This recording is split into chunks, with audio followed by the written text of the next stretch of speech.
Hey, what's up, guys? It's your boy B. And got a quick assumption that I came to. And as I've been, I would say for the last few weeks or so, been realized how free I really am. And I've been able to kind of look at my life and see, some of the mistakes that I've made and will continue to make. And also mistakes that have spilled over, I would say unconsciously, into our community. So probably over the last several months or so, I've been slowly stepping back into the role of not only being a good mentor, but also being the best husband, the best father, the best son, the best uncle, and all of those things. And so what allowed me to be able to do this, so I want to make sure that this is going to be not a long video, but I want to make sure that people understand how you get to that point. And so one big thing is, I love a quote that I heard. It says, do the minimum amount of work so that you can have the maximum amount of time doing what you love. And I think all of us as parents, all of us as grandparents, etc., what do we want? We want the best for our child.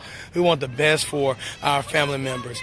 And so in understanding that, what happens is we typically think that, providing a lifestyle with fluent money and money flowing all over the place is what everybody wants. But a lot of times that's just what we've been taught. You know what? I found that, my wife loves, that my sons love, that my mom and dad loves, my sisters love, my nieces and my nephews love. They love quality time. They love, time with the family. And so for years and years and years, I was working to figure it out.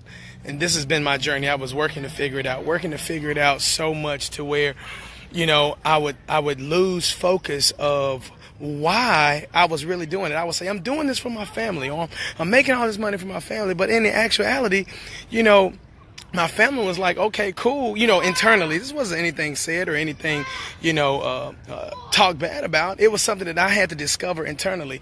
But all this time, I'm chasing dollar, thinking happiness is in a dollar.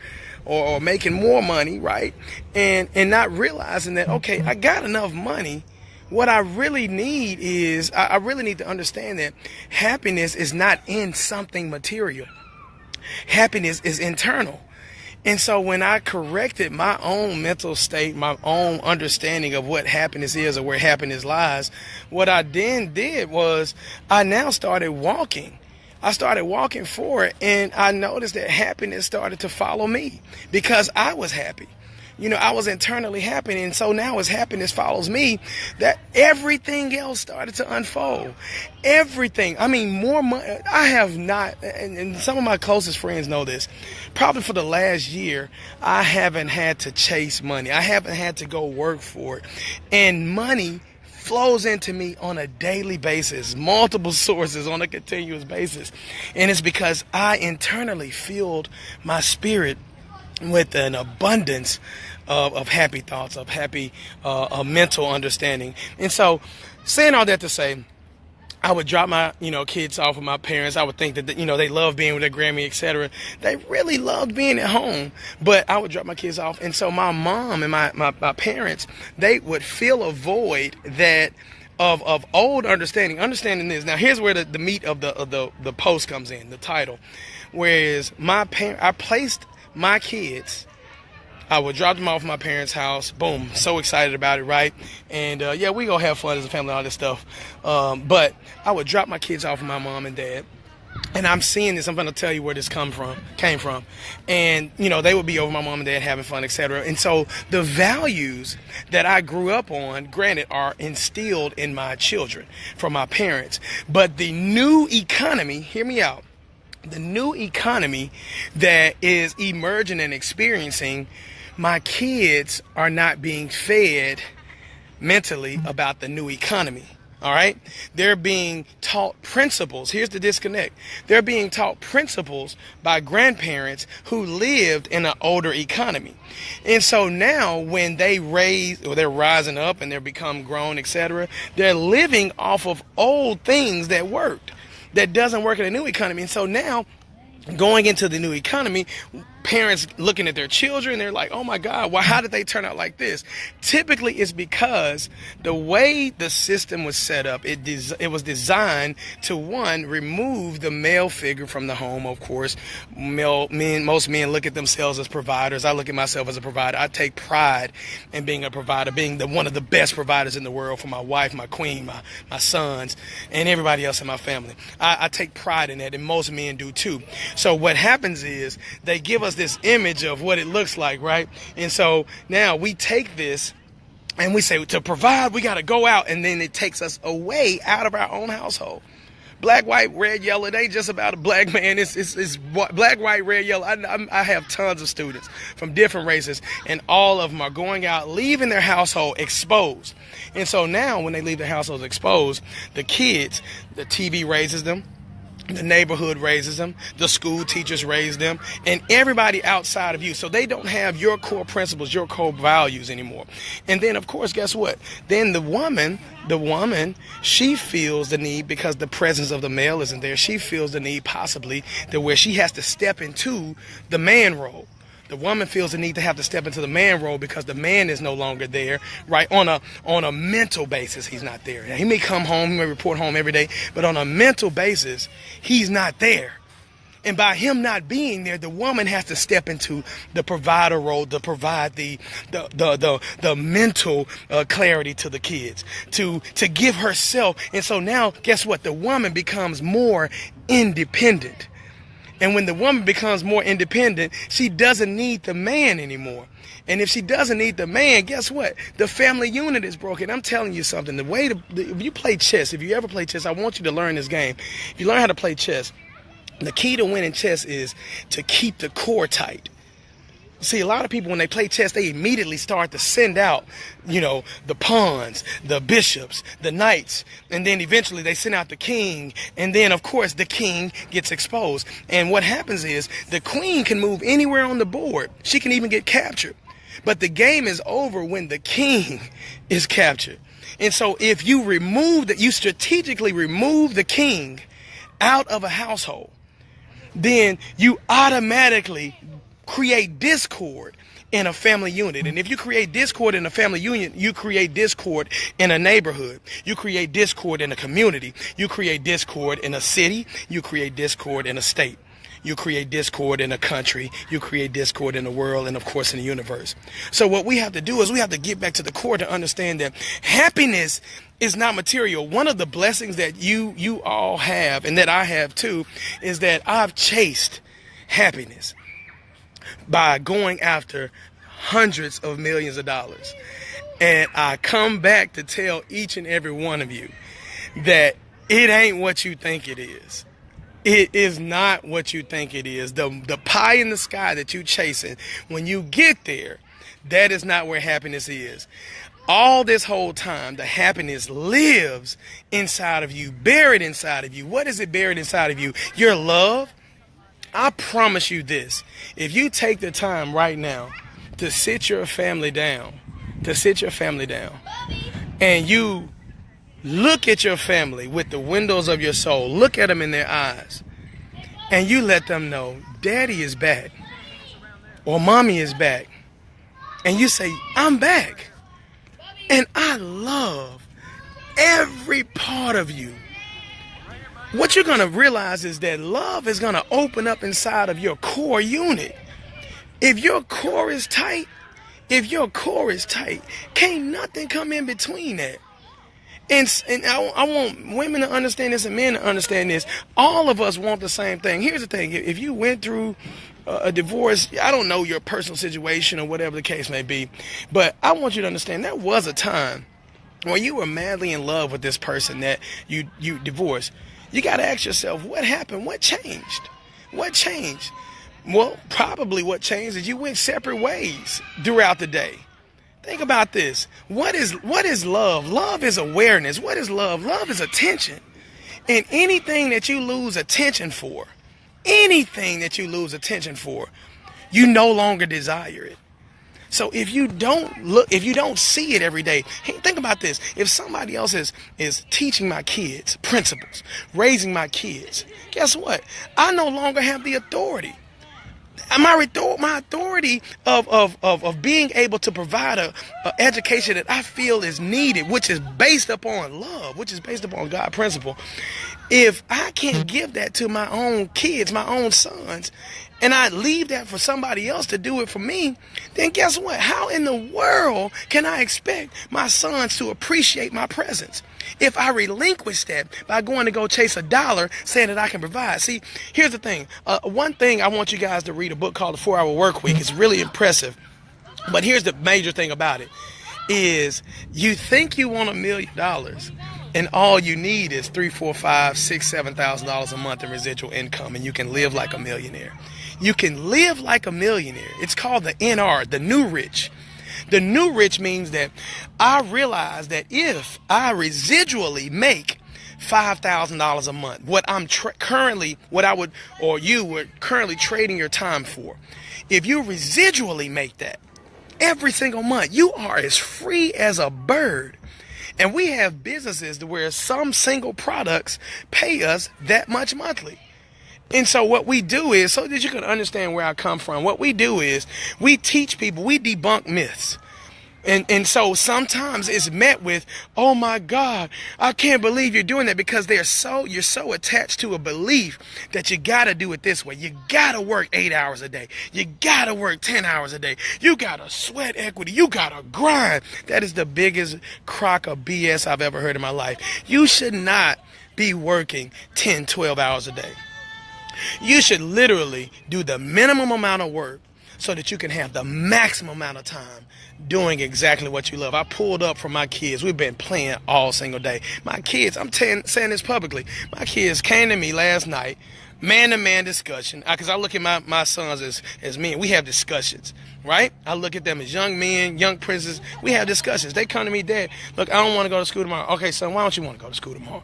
Son says, well, Daddy, I just want to wake up when I want to wake up. And I said, you know what, son? There is nothing wrong with wanting to wake up when you want to wake up, because that's what Daddy does. That's what Mommy does. You know what? So I don't want to go to school tomorrow for that reason. Now, I can go in, later. My son's a straight A student, thinking clearly. I can go in later, but I don't want to go in. I ain't done. I need 3 more hours of sleep. I got to get up at 6. I don't want to do that, Dad. Okay, you don't want to? Fine, son. What do you want to do tomorrow? I just want to play. I want to hang out. I don't mind getting my work done, Dad. I just want to hang out. I want to kick it. And I give my son choices. They chose to go into school. We did the homeschool thing, but I feel like every human being, it should be given an opportunity to experience so that they can learn what clarity looks like. I don't like this. I love this. Not to experience it and say, oh my God, I messed up. I will never do it again. It's what is clarity?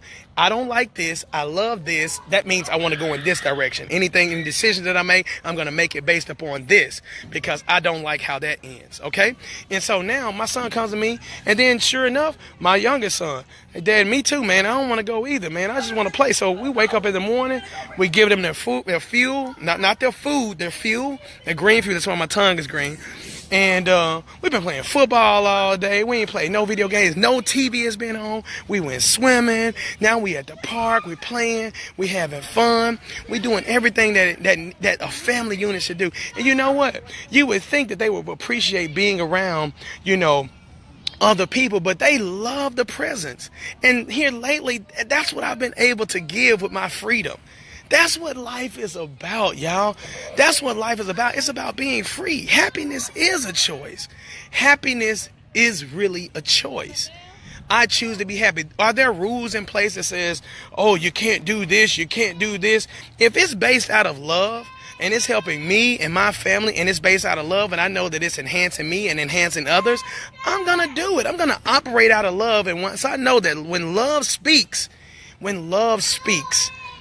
everything else bows down to love.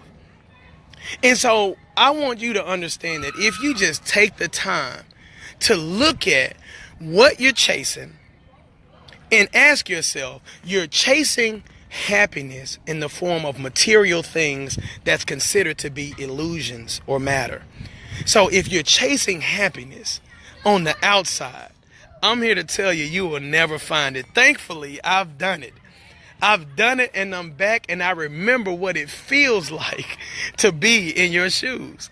To think that my happiness is here, and we neglect. So what we do, we do all this work to get a $1 million home, and then we have to keep working to maintain it. And so we leave this home that we busted our ass for year after year, months after month, to provide for our family, and we never get a chance to enjoy these things that we work so hard for. Right? We letting it, tear us up, or you got bills that you need to pay. Let me tell you something as an entrepreneur, and I'm finna speak real talk to you right now. As an entrepreneur, I make moves, money moves, okay? As an entrepreneur, you make money moves. As an entrepreneur, you're not the person. Your role is not to, I almost want to stop this because this is a whole new thing. As an entrepreneur, your role is not to be the person who conforms to normalcy. Normalcy is this. I'm going to give you a prime example. If you got it, do it. But normalcy is this. Normalcy is this. I don't know what to do with my money. I don't know how to invest it. So I'm going to place my money in a safe bank account. They call it bank account safe. You've been taught, you've been trained to believe this. Bank account. I'm going to place my money in a safe bank account. And I know that they're going to give me 0.001% return on my money. Now, what does the bank do? The bank is no different from me as an entrepreneur or you when you become an entrepreneur, or if you already one. They take your money and they say, okay, look, I'm going to invest your money for you because you don't know how to do it. But I'm going to pay you 0.0017%, and you're going to be okay with that because you believe in this bank. And guess what? If you got more than $250,000 to invest and you put it in this bank, I won't pay you anything over $250,000 if we happen to lose it. Hey, right? And so people, they freely take their hard-earned money, they put it in these 401ks. What do you think a 401k is? It's for investors to invest your money. It's for investors. Think about it. I want you to make logical sense of this. They take your money that you give them. Now, this is a choice that you made. This is a choice that you made. And they take your money that you give them, and they go do what you should be doing. And so now you get out here and let's just say you get your hands on a couple dollars and you go out here and you want to invest, and you see all these people throwing back a rope. Hey, look, it's only going to cost this much for a mentor, right? It's only going to cost this much for a mentor. And you say, no, they trying to get over. The people who throwing the rope back trying to get over, right? And so they trying to get over. They charging for them to get paid so that they can teach you. Just no difference from a college institution, right? They're charging for mentorship. And so they throwing the rope back, trying to say, hey, look, I can give you the shortcut if you're looking for it. And so you got the money, right? You got the money, and then you take the money and you go, take a chance. I'm finna go do it. I don't need no help. And you know what? Here's the lesson that you're going to learn. You're going to pay for mentorship, whether you pay hard knocks or you pay somebody who's really ready to help you. All right? You're going to pay one way or the other. You're going to pay for mentorship. I've seen so many people who have $30,000, $40,000, $50,000, $100,000 or whatever the case may be, ready to invest. They see all of the posts. I post everywhere. Everybody knows what I do. I help a ton of people, tons of success stories. And you go choose to make the mistake. And then you run to me when you zero out. It's like, wake up, people. Like, wake up, man. Like, it's really real people here to help you. I'm not the only one. There is tons. Sean Terry helped me.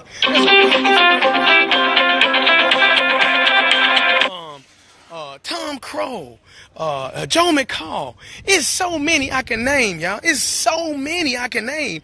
In these late night infomercials, as I've made more money off buying this stuff than I ever have off of a college education.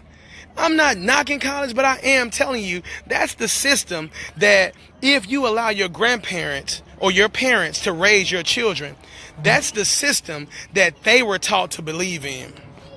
All right? That's the system that they were taught to believe in. So now we are allowing our grandparents' economy to be instilled in our child's economy, in their minds. And so now our children will grow up if we don't step in now and believe that college is the way to make money. And it's not. The way you make money is this. It's really simple. What you do is you build up. This is key information. I want you to write this down if you're taking notes. The way you make money is you build the value in yourself through knowledge and wisdom. I want you to write this down. Knowledge is the new money. Knowledge is the new money. And you build value. Feed your mind with books that are self-developing you. Feed your mind with self-help audio books up on industry, books on big business. Feed your mind with this type of material, okay? Every single day. Every day is a selling job on you. Every single day you are selling yourself on the belief that you are this person. So now by you doing that, you feed your mind, you build value because now you get wisdom. Now, here's the thing. The scripture talks about be doers of the word. I want you to understand the way I read scripture and the way you probably were taught to believe it may be a little bit different. I believe that the word is a living word.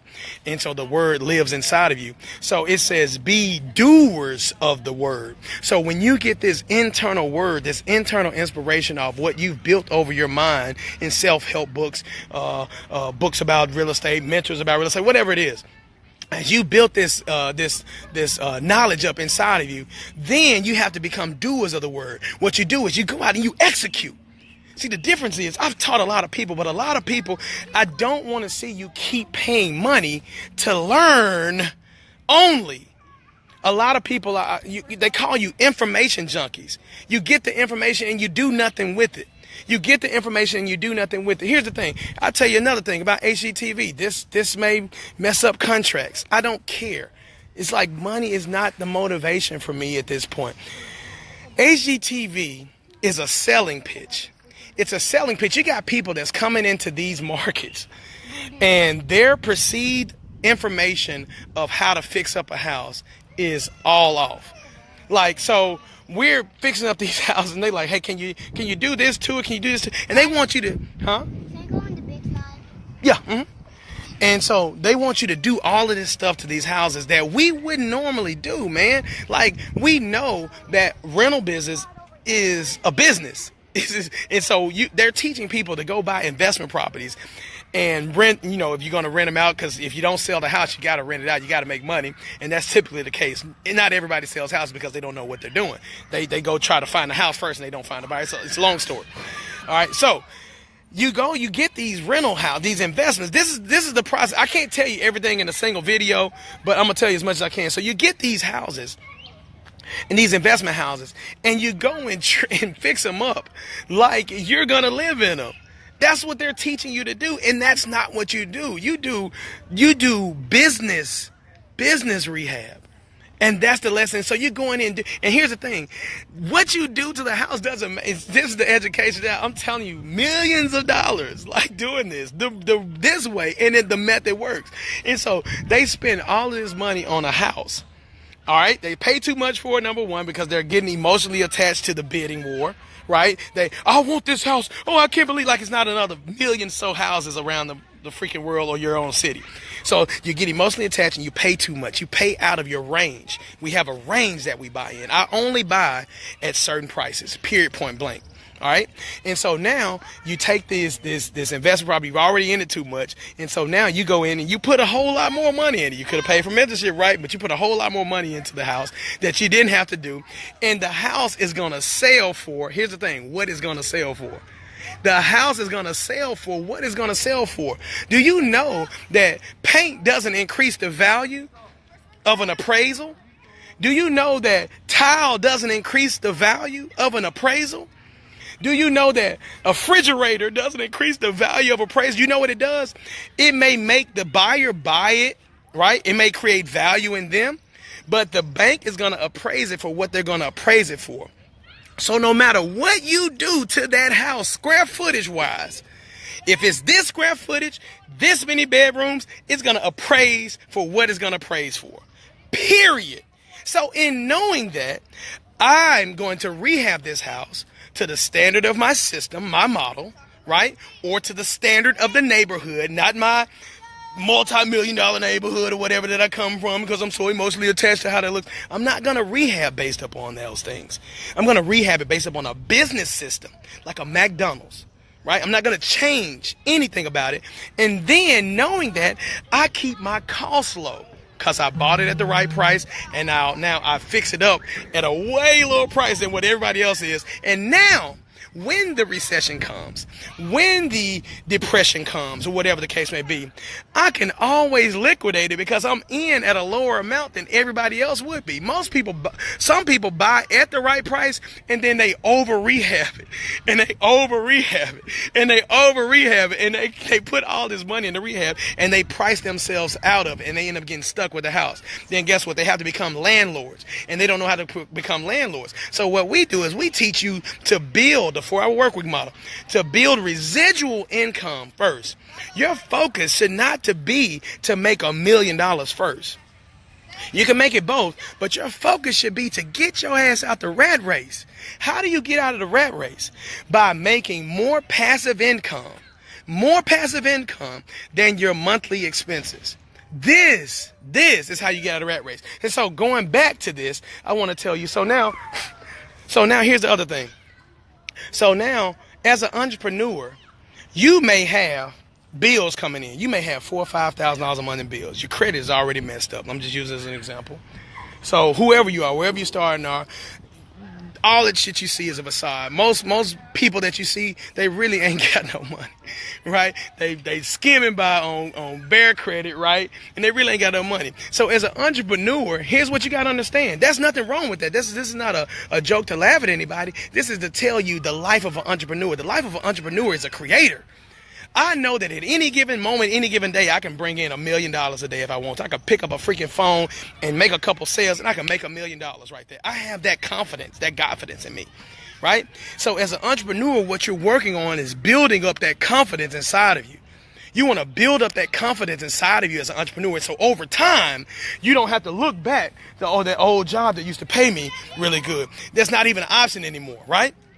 So now as you're an entrepreneur, what you're doing over time is you're making moves, you're taking risks, you're late on freaking bills, right? Understand this. Don't get pressured by a freaking bill collector.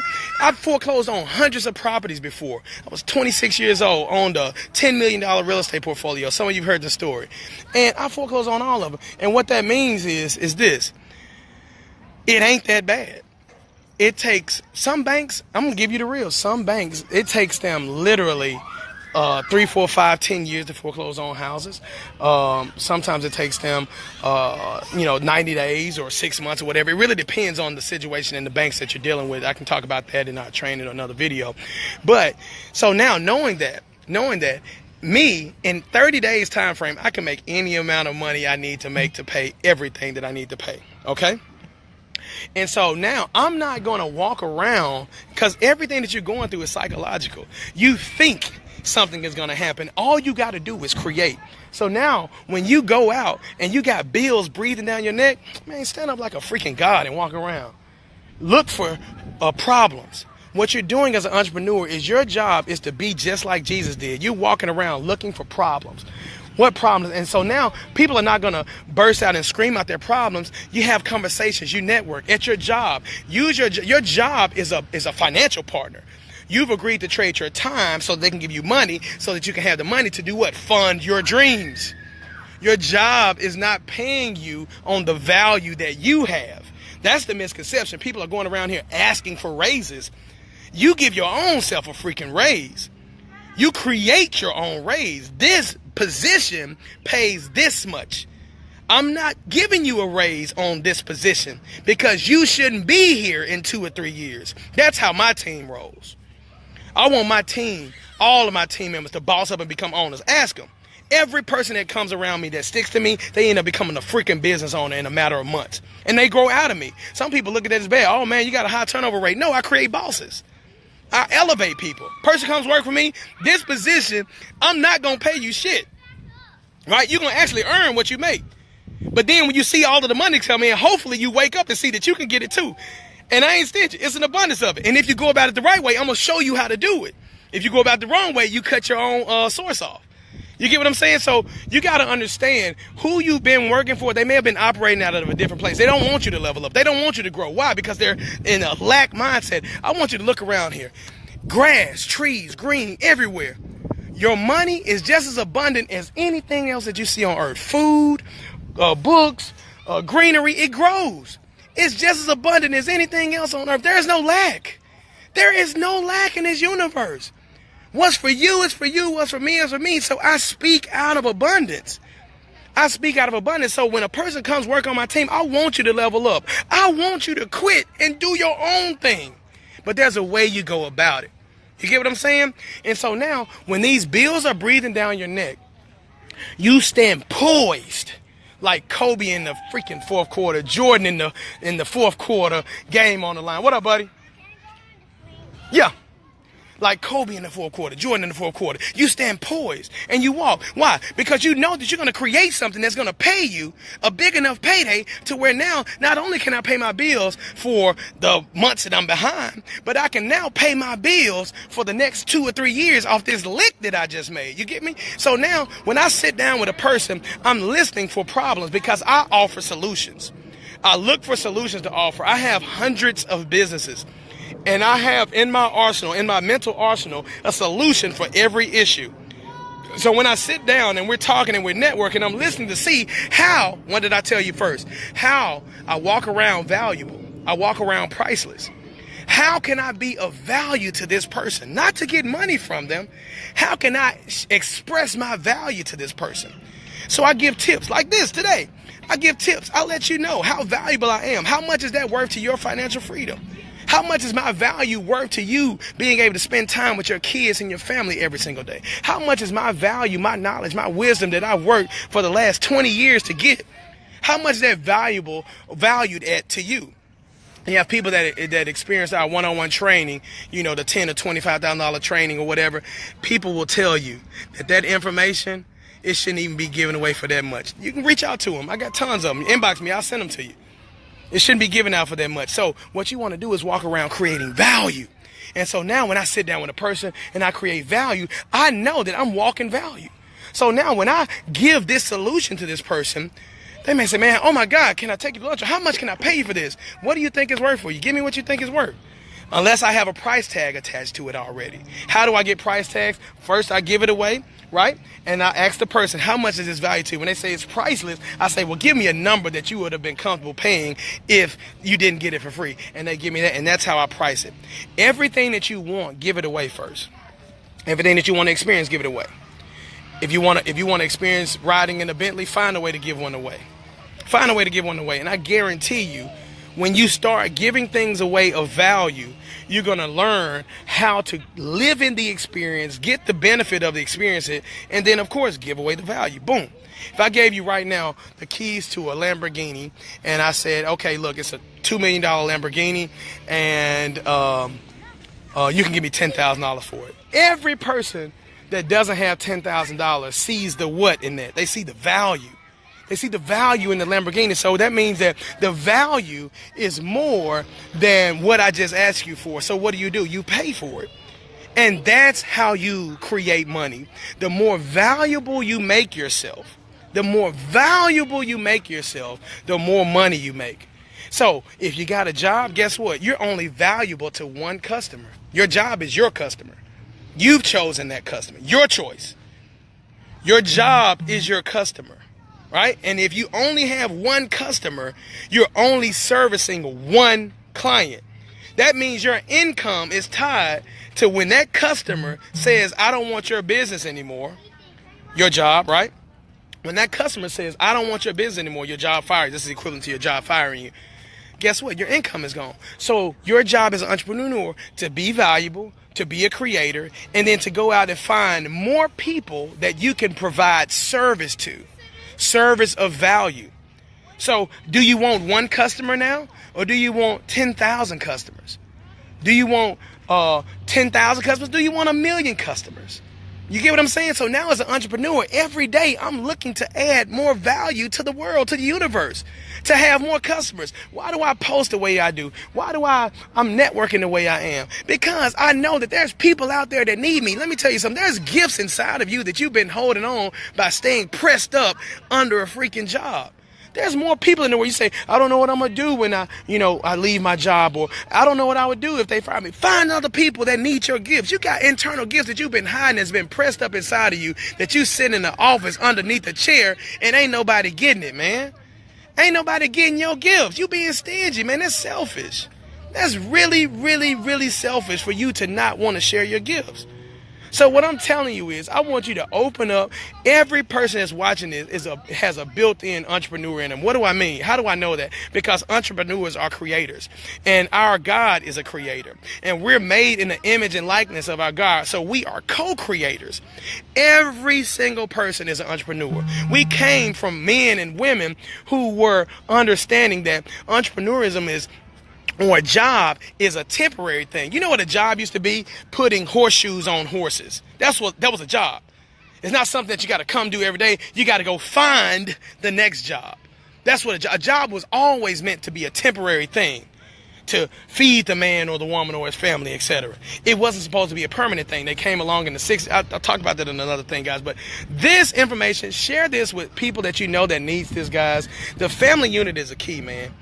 The family unit is the key. Everything that you're doing, you say you're doing it for your family, but then just look up and stop and take a look. Come here, Ethan. Stop and take a look.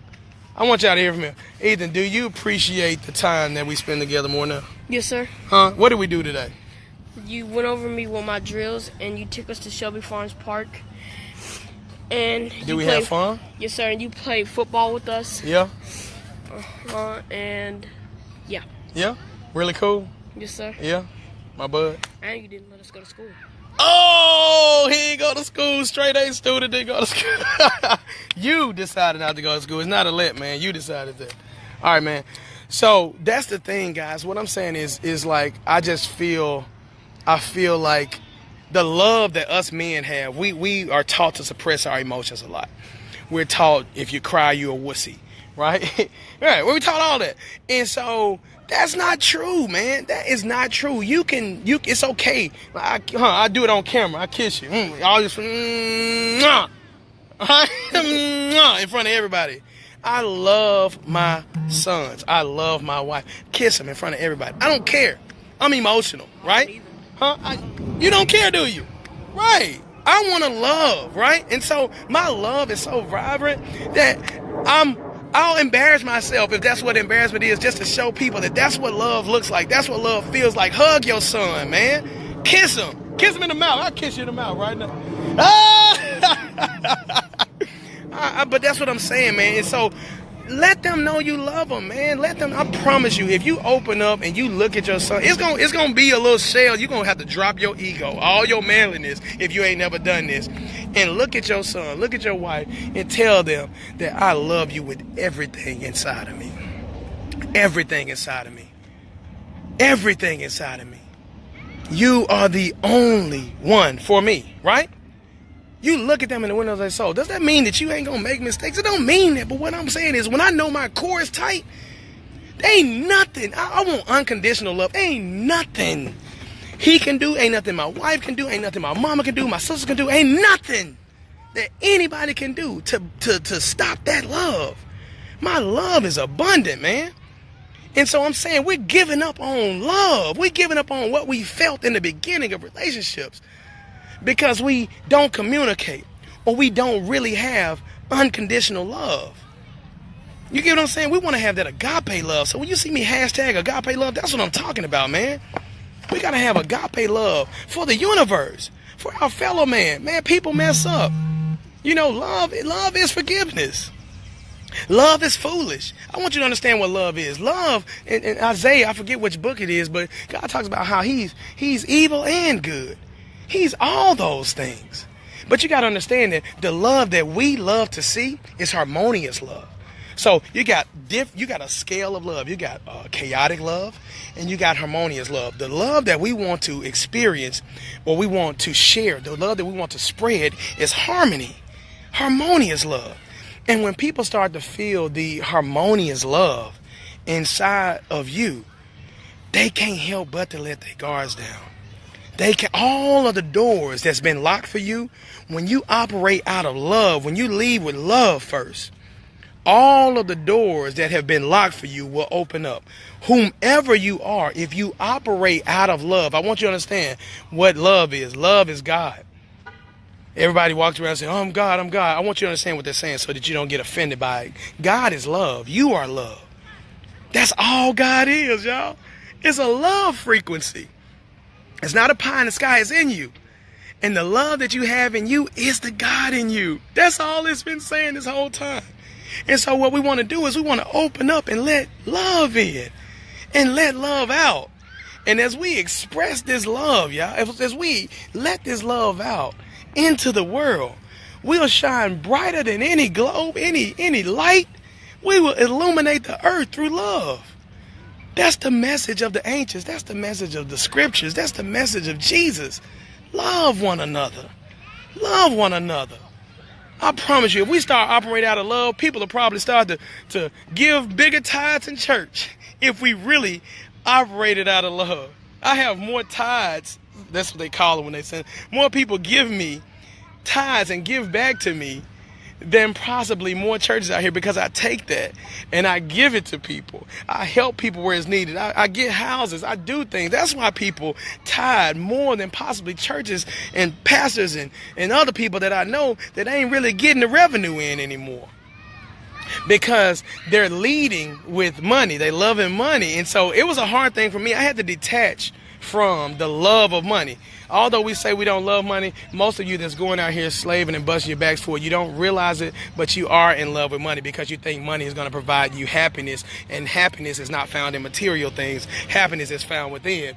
And so now we're loving money, and we know that the love of it is the root of all evil. That's why Jesus said it's harder for a rich man to get into heaven than it is for him to get through the eye of a needle or something like that. And it's because if we hold on to money, love, we will not let go of that to realize what real passion, what real love is. And then we'll be opened up to the abundance of the kingdom. The floodgates of heaven will open up when we open up and let love in, guys. So I didn't want to hold you guys too long, but I hope you guys enjoyed this. Share this with others. I'm going to have it placed on YouTube here soon. But guys, I love each and every one of you with everything in me. Look at your sons, look at your wife, look at your queen tonight, look at yourself. And look in your eyes and say, I love you. And I'm going to do everything it takes for this love to be expressed inside of me to let the world feel it. That's what mission that I'm on. And if you're on that mission, guys, find a way to get into my orbit. Find a way to get into my world. My inbox is loaded. I want to help as many people as I can. See where my organization is weak at, not to chastise it, but to help me grow. I don't know what I don't know. I know what I do know. And I'm still learning. So help me help more people. Help me reach the world. The information that I have, I'm really not as attached to the business side of it. So I've relinquished a lot of that responsibility, and I've been teaching a lot of people so that side of my brain can be released. And I know that ripple effect of all of the information that I've learned in business can benefit so many other people. All right, so I've relinquished that responsibility to a lot of family members, a lot of people in my close circle, to where we can continue on in that realm. But my mission now is more focused on giving back through helping people, through educating people, through lifting people up, through loving people. And so if you see where I'm weak at, find a way to help me and help other people. And I'm telling you, I promise you, I devote my life to making this universe a better place. One person at a time, one family unit at a time. Look at Ethan. Ethan sitting over here absorbing all this and all that good stuff, guys. It's your boy B. I love each and every one of you. Have an absolutely amazing day. Share this video with as many people as you can, guys. Talk to you soon.